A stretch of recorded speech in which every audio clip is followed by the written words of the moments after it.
हम लोग 11वें अध्याय के 37वें श्लोक में प्रवेश कर रहे हैं। कस्माच्च तेन मेरन्मात्मन् गरीयसे ब्रह्मणोऽप्यादिकर्त्रे अनन्तदेवेश जगन्निवास त्वमक्षरं सदसत्तत्परं यत्। कस्माच्च तेन नरेन महात्मन, आदि रूप से प्रकट होने वाले महान स्वरूप आपको नमस्कार कोई क्यों न करे, क्योंकि आप तो वही है ही नमस्कार करने योग्य।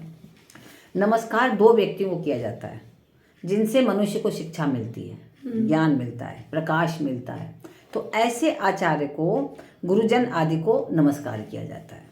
और दूसरा, जिनसे हमारा जन्म हुआ है ना, उन माता पिता को, उनको नमस्कार किया जाता है। भाई वही आपको जन्म देने वाले हैं, तो माता पिता को आयु, विद्या आदि में अपने से बड़े पुरुषों को भी नमस्कार किया जाता है ना।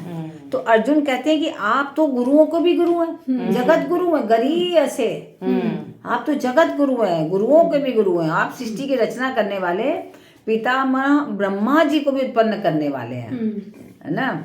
ब्रह्मणोऽप्यादिकर्त्रे, कि ब्रह्मा के भी आप आदि करता है। और अतः सिद्ध महापुरुष आपको नमस्कार करें तो ये तो उचित ही है, क्योंकि आप तो पितामह हो गए ना, ब्रह्मा के भी पिता, उनको भी पैदा करने वाले आप हैं। तो जितने भी सिद्ध गण हैं वो सब भी आपको नमस्कार करते हैं, क्योंकि आप ही उनके योग्य हैं, इसी योग्य हैं आप। अनंत, आपको देश काल वस्तु व्यक्ति आदि किसी भी दृष्टि से अगर हम देखें तो आपका कोई अंत नहीं है।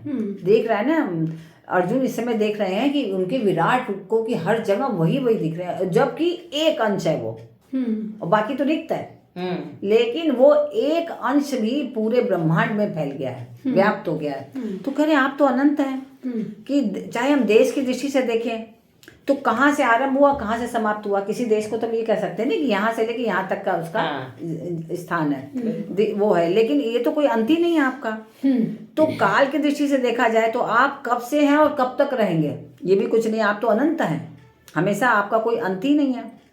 तो वस्तु व्यक्ति अगर आदि की दृष्टि से देखें तो आप वस्तु व्यक्ति आदि कितने रूपों में, इसका कोई आदि और अंत ही नहीं कि आप किस किस रूप में हैं। चाहे वृक्ष के रूप में देखें, फल के रूप में देखें, पेड़ के रूप में देखें, जल के रूप में, हर रूप में आप ही आप हैं।